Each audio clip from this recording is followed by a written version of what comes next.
দিব্যত্রয়ী চ্যানেলে আপনাদের সকলকে স্বাগত। অচিন্ত্য কুমার সেনগুপ্ত লেখা পরম পুরুষ শ্রী শ্রী রামকৃষ্ণ থেকে পাঠ। আজ পর্ব 12। শুধু একবার দেখা দিয়েই পালিয়ে গেলে চলবে না, চোখের সামনে দাঁড়াতে হবে স্থির হয়ে। শুধু একটু হাত বাড়িয়ে দিলি বা দুটি চোখ নাচালি বা ছুটে পালিয়ে গেলি চুল এলিয়ে, তাতে হবে না। শান্ত হয়ে সর্বসম্পূর্ণ হয়ে দাঁড়াতে হবে। উঠতে বসতে চলতে ফিরতে থাকতে হবে সঙ্গে সঙ্গে, পায়ে পায়ে, চোখে চোখে, নিঃশ্বাসে নিঃশ্বাসে। পৃথিবীকে ঘিরে যেমন বাতাসের প্রাণস্পর্শ, তেমনই আমাকে ঘিরে তোর অচঞ্চল অঞ্চল। মন রে, দেখ। কি দেখব? ভৈরবকে দেখ, মার নাট মন্দিরের ছাদের আলসেই ধ্যানমগ্ন হয়ে বসে আছে। অমনি নিশ্চল সরভাব শূন্য হয়ে বসবি, চোখ রাখবি মার পাদপদ্মের ওপরে। শরীরে ঝড় বয়ে যাবে, ভেঙে পড়বে সব ছাদ দেয়াল, তুই নড়বি না। তুই নড়বি কেন? যার নারীর টান সে নড়ুক। আমার কি হচ্ছে কিছুই বুঝছি না, কিংবা কিছুই হচ্ছে না মাথামুন্ডু। মন রে, মাকে তাই তুই বল কেঁদে কেঁদে, বল আমাকে শিখিয়ে দে মা, কি করে তোকে দেখতে পাবো। আমি একেবারে নিরেট, আমি না জানি তন্ত্রমন্ত্র, না জানি যাগযজ্ঞ। তুই না বলে দিলে কে বলে দেবে? তুই বল, তুই ছাড়া আমার কি আর কেউ আছে? মনকে কথা বলতে বলে দিয়ে চোখ বুঝল গদাধর। ধ্যানে নিশ্চিহ্ন চেতন হয়ে গেল। মন হলো কে যেন শরীরের হাড়ে হাড়ে জোর খাইয়ে তালা মেরে দিচ্ছে। একটু যে নড়বে চড়বে বা আসন বদলাবে তার সাধ্য নেই। আবার যতক্ষণ না গ্রন্থিগুলি খুলে দিচ্ছে ততক্ষণ এমনি স্থান হয়ে বসে থাকো জড়পুত্তলির মতো। মন রে, বসে থাক। ভালোই তো, থাক বসে। যে তোকে বসিয়ে রেখেছে সে কতক্ষণ বসে থাকতে পারে দেখি। কি দেখছিস? জ্যোতির্বিন্দু দেখছি। সর্ষে ফুল দেখছিস, তার মানে কিছুই দেখছিস না। না, এখন আর বিন্দু নেই, পুঞ্জ পুঞ্জ হয়ে উঠেছে। তারপর গলানো রূপোর স্রোত ধরে স্রোত চলছে পৃথিবীতে। সব কিছু জ্যোতির্ময় হয়ে উঠেছে। তবে ধৈর্য ধর, এবার দেখা দেবেন জ্যোতির্ময়ী জগৎভাসিনী। ঘরে স্তব্ধ হয়ে অপেক্ষা করছে গদাধর। সমাধি হয়েছে, সম্যক প্রকার ধারণা করার ভাবই তো সমাধি। মা আগে আংশিক ছিলেন, কখনো প্রসারিত একখানি হাত, কখনো স্থির দুটি পা, কখনো বা হাসির ঝিলিক দেওয়া একটা ক্ষণচকিত চাহনি। এখন মা সম্যক সম্পূর্ণ হয়ে উঠেছেন, সমগ্র সর্বাঙ্গ সম্পন্ন, অষ্টৈশ্বর্যে ষষ্ঠম বাঁধিত। ঝমঝম শব্দে পায়েজোর বাজিয়ে কে ছুটছে রে মন্দিরের সিঁড়ি বেয়ে? গভীর রাতে নির্জন মন্দিরের চাতালে কে এমন ছুটোছুটি করছে? ক্ষিপ্র পায়ে বেরিয়ে এলো গদাধর। দেখল, চোখের সামনে স্পষ্ট দেখতে পেল মা মহামায়া মুক্ত কেশে মন্দিরের দোতলার বারান্দার ওপরে দাঁড়িয়ে আছেন। প্রলয় ঘনঘটা ঘোর রূপা প্রচণ্ডা, দীর্ঘ বস্ত্রা নবনীল ঘনশ্যামা। পূবে একবার কলকাতার দিকে তাকাচ্ছেন, আর একবার তাকাচ্ছেন গঙ্গার দিকে পশ্চিমে। সর্ববর্ণময়ী পরব্রহ্ম স্বরূপিণী মা আমার কালো কেন বলতে পারিস? যার আদিও নেই অন্তও নেই, তাকে তুই কোন রং দিয়ে বোঝাবি? যার কোনো রঙই নেই সে কালো ছাড়া আর কি? মা আমার উলঙ্গিনী কেন? মা যে অদ্বিতীয়া, যেখানে দ্বিতীয় বলে কেউ নেই সেখানে আবরণের কথা ওঠে না। যে অন্তহীন, তাকে তুই আবরণ দিয়ে ঢাকবি কি করে? মন্দিরে ঢুকল গদাধর। মন্দিরে মূর্তি নেই, তার বদলে সশরীরে মা আছেন বসে। গদাধর তার নাকের নিচে হাত রাখল, হাতে স্পষ্ট নিঃশ্বাসের স্পর্শ। মন্দিরে ভোগ সাজিয়ে রেখেছে। দেখল, গায়ের রঙে ঘর আলো করে মা খেতে বসেছেন। এক দিন মন্ত্র বলবার পর্যন্ত ফুরসত দেন না, নৈবেদ্যের জন্য হাত বাড়িয়ে বসেন। দাঁড়া, আগে মন্ত্রটা বলি, তারপর খাস। চেঁচিয়ে উঠল গদাধর। হৃদয় ছুটে এলো, দেখল জবা বেলপাতা নিবেদন করার আগেই মামা নৈবেদ্যের থালা নিবেদন করছে মাকে। এ কি মামা, এ কি করছো? কি করব, রাক্ষসীর যে তর্স হয়েছে না, খিদের জ্বালায় নোলা শকশক করছে। শুধু তাই নয়, নৈবেদ্যের থালা থেকে এক গ্রাস ভাত নিয়ে মামা সিংহাসনে উঠে মার মুখে ঠেকিয়ে বলছে, খা খা, বেশ করে খা।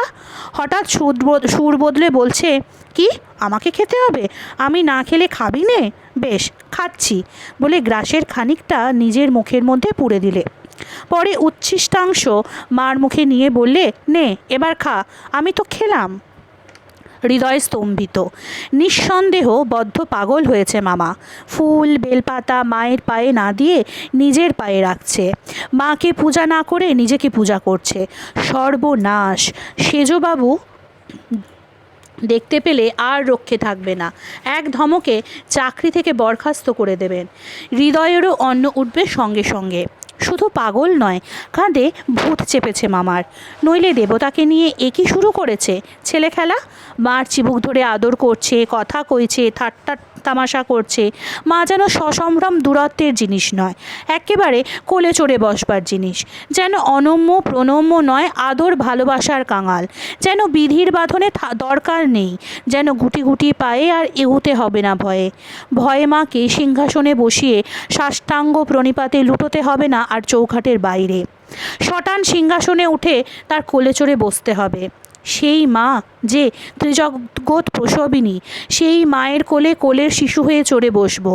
আমি উঠোবন্দি রায়ত না হয়ে ক্ষেমংকরীর খাস তালুকের প্রজা হব।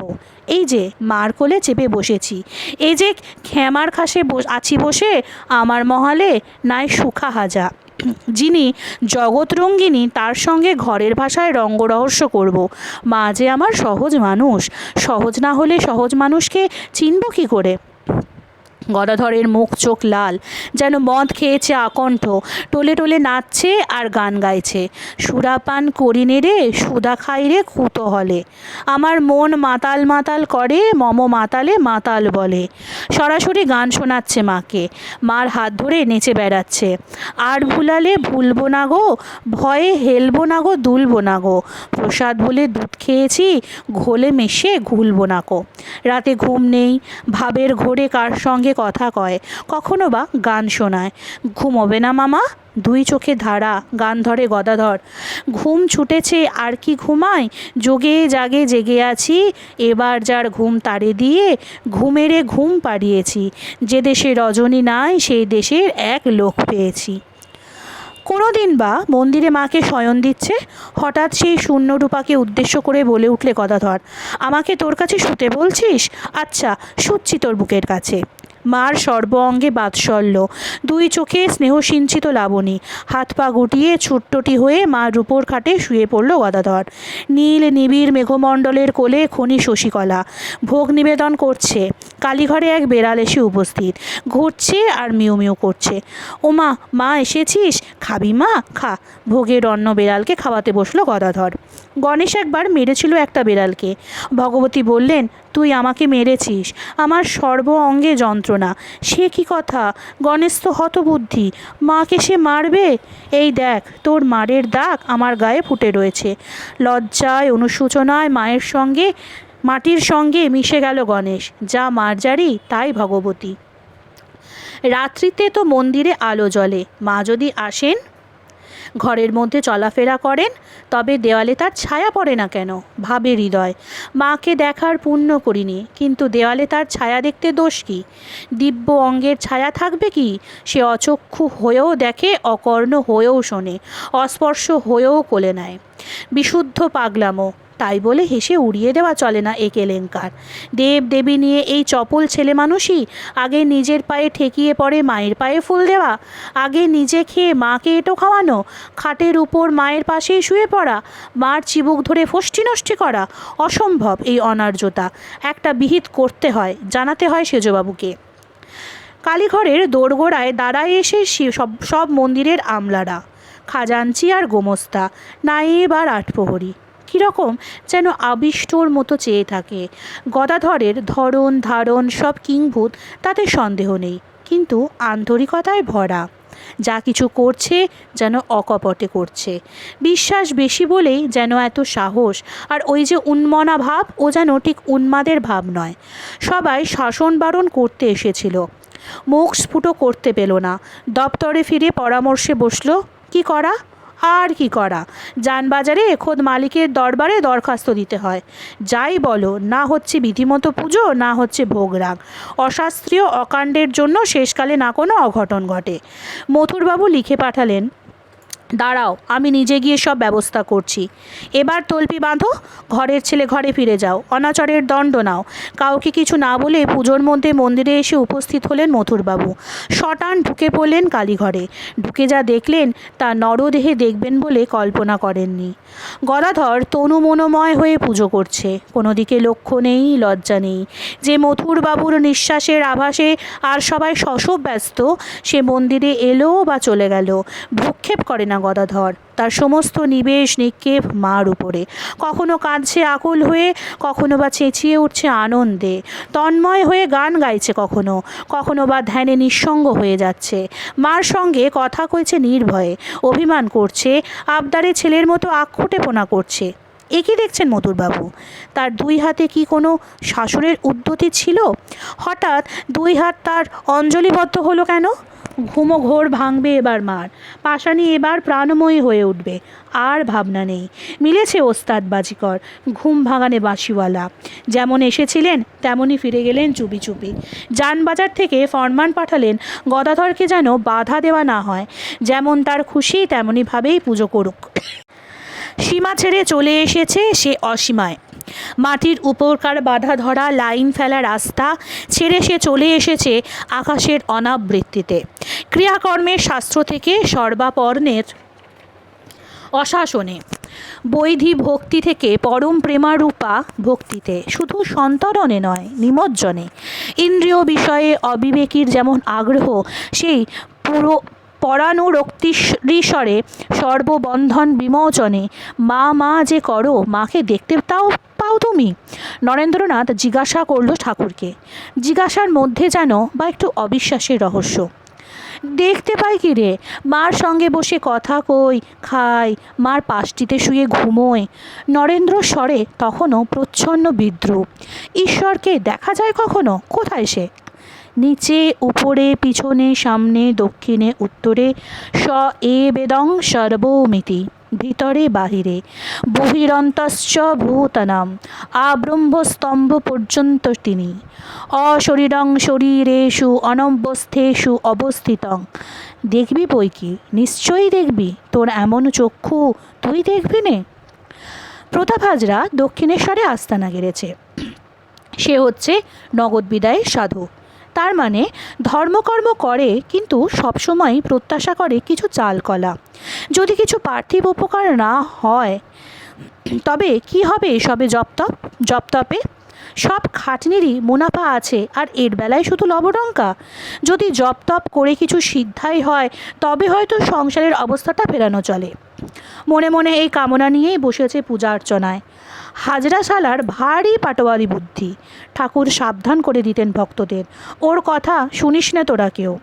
কিন্তু হাজরার কথা নরেন্দ্রর মন্দ লাগে না। এই লাভ লোকসান খতিয়ে দেখার কথা, যুক্তিতর্কের মধ্য দিয়ে স্পর্শসহ সিদ্ধান্তে এসে পৌঁছানো, স্তবের সঙ্গে বাস্তবের হিসাব নেওয়া, দেহ যতক্ষণ আছে ততক্ষণ সন্দেহ তো থাকবেই। হাজরার কথা তাই একেবারে ফেলনা নয়। जो कुछ है सो तू ही है। এ গানটা গা তোরে নরেন, ঠাকুর ফরমাস করলেন। নরেন গান ধরল, তাকে দিয়ে গান গাইয়ে ছাড়লেন ঠাকুর। সর্বং খলবিদং ব্রহ্ম, যা কিছু তুই দেখছিস তোর চোখের সামনে সব তিনি। গাছ পাখি মানুষ পশু সব, আকাশ মাটি বাতাস আগুন জড় চেতন সমস্ত, নিত্য নিত্যানাং চেতনশ্চেতনানাম, তিনি সর্বব্যাপী সর্বাতীত স্বয়ং প্রকাশ। কে ঈশ্বর? কে ঈশ্বর? অল্পতার শেষ সীমা পরমাণুর, আর বৃহতের শেষ সীমা আকাশ। তেমনি জ্ঞান ক্রিয়াশক্তির অল্পতার পরাকাষ্ঠা ক্ষুদ্র জীব, আর তার আতিশয্যের পরাকাষ্ঠা ঈশ্বর। সহজ করে বলুন। সহজ করে বলবো? ঈশ্বরকে তাই জানতে চেয়েছিস? সহজ করেই বলি, তত্ত্বমসি, অর্থাৎ তুই সেই। হাসতে লাগলেন ঠাকুর। তবু সংশয় যায় না নরেনের। সংশয় থাকলেই মীমাংসা। নির্ণয় তো সংশয় সাপেক্ষ। সংশয় আছে বলেই সংসার বিচার, আত্মবিচার। থাক থাক তুই সংশয়ে। নরেন বারান্দায় এসে বসলো হাজরার কাছে। তামাক সাজছে হাজরা। হুঁকোটা বাড়িয়ে দিল নরেনের হাতে। এক মুখ ধোয়া ছেড়ে নরেন বলল, বলে কি অসম্ভব কথা? এ কখনো হতে পারে? কি বলে? হাজরা কটাক্ষ করলো। বলে কি না ঘটি বাটি থালা গ্লাস সব কিছু ঈশ্বর? যা কিছু দেখছি চোখ মেলে তাই নাকি তাই? এমনকি আপনি আমি আমরাও নাকি? হাসির রোল তুলল হাজরা। পাগল আর কাকে বলে! সেই ব্যঙ্গের হাসিতে নরেনও যোগ দিলে। ঘরের মধ্যে ঠাকুরের তখনও অর্ধবাহ্য দশা। সেই সব্যঙ্গ হাসির শব্দ তার কানে এলো। তিনি নিমেষে বালকের মতো হয়ে গেলেন। পরনের কাপড়খানি বগলে নিয়ে বেরিয়ে এলেন বারান্দায়। কি বলছিস রে নরেন? হাসতে হাসতে কাছে এসে নরেনকে ছুঁয়ে দিলেন ঠাকুর। ছুঁয়েই সমাধিস্থ হয়ে গেলেন। আর নরেনের কি হলো? কি যে হলো কে বলবে? চোখের সম্মুখ থেকে একটা পর্দা উঠে গেল, যেন চেতনান্তর হলো। নিমস্ত দুই চোখ বুজে গিয়ে জেগে উঠল ললাটর্ধ তৃতীয় নয়ন। চেয়ে দেখল বিশ্ব ব্রহ্মাণ্ডে ঈশ্বর ছাড়া আর কিছু নেই। ধূলিকণা থেকে আকাশ বিকাশ সূর্য পর্যন্ত সব কিছু ঈশ্বর। এ কি, চোখে ঘোর লাগলো নাকি? চোখ বুঝল নরেন। অন্ধকারেও সেই ঈশ্বর। তাড়াতাড়ি বাড়ি ফিরল নরেন। বাড়িতে এসেও সেই ভাব। ইট কাঠ দরজা চৌখাট সব প্রাণময়। খেতে বসলো। মনে হলো থালা বাটি ভাত ডাল সব কিছুর মধ্যে ঈশ্বর বসে আছেন। যিনি পরিবেশন করছেন আর যে খাচ্ছে দুই তিনি। ভাতের থালার সামনে নিষ্পন্দের মতো বসে রইল নরেন। কিরে, বসে আছিস কেন? খা, মা মনে করিয়ে দিলেন। খেতে শুরু করলো নরেন। কিন্তু যে খাচ্ছে সে কে? যাকে খাচ্ছে তাই বা কি? ভোর হলো, তবুও ঘোর গেল না। কলেজে চলেছে, রাস্তায় বেরিয়েও সেই বিচিত্র অনুভূতি। সর্বানন্দ প্রদাতা ঈশ্বর সমস্ত কিছুর মধ্যে জাগ্রত হয়ে আছেন। প্রায় গায়ের ওপর গাড়ি এসে পড়ছে, তবু সরবার প্রবৃত্তি হয় না। মনে হয় গাড়িও যা সেও তাই, দুই ঈশ্বর পূর্ণ। বিকেলে হেদর ধারে বেড়াতে গিয়ে লোহার রেলিংয়ে মাথা ঠুকছে নরেন। বল তুই কে? তুই কি ঈশ্বর? কোথাও কি রন্ধ্র নেই, অন্ত নেই? জাগরণে যে আছে সে কি স্বপ্নেও আছে? সুষুপ্তিতেও কি সেই? আর সব কিছুর অন্তরালে কি সেই এক অখণ্ড স্বরূপ? সব সেই এক। সাপ চুপ করে কুণ্ডলি পাকিয়ে থাকলেও সাপ, আবার তির্যক গতি হয়ে এঁকে বেল্লেকে চললেও সাপ। নিত্যেও যিনি লীলায়ও তিনি। সব একাকার। শুধু ঈশ্বর দেখছি এ হলেই চলবে না, তাকে ঘরে আনতে হবে, তার সঙ্গে আলাপ করতে হবে। রাজাকে তো অনেকেই দেখে পথে দাঁড়িয়ে, কিন্তু বাড়িতে এনে খাওয়াতে দাওয়াতে পারে দু একজন। নরেন আকুল হয়ে উঠল। আমি কি পথে দাঁড়িয়ে রাজা দেখব? আমি কি তাকে টেনে আনতে পারবো না ঘরের মধ্যে? আজকের পর্ব এখানেই শেষ হলো। পরের পর্ব আসবে আগামী দিনে। নমস্কার।